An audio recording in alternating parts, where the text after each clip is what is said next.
బట్టి మేము వందనాలు చెల్లిస్తున్నాం, కానీ తీసుకొని ఆనందించే పరిస్థితుల్లో గాయపడిన హృదయాలు లేవని మాత్రం మనవి చేస్తున్నాం.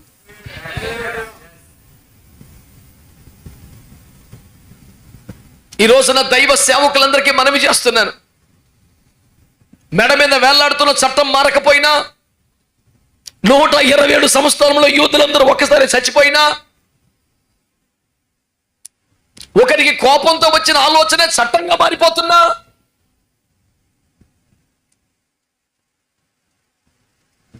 ఈ దేశీయులే మూలవాసులే రెండవ శ్రేణి పౌరులుగా లెక్కించబడి దారుణంగా బాధించబడుతున్నా, ఈ పరిస్థితుల్లో మార్పేమీ లేకపోయినా, కనీసం హామీ లేకపోయినా,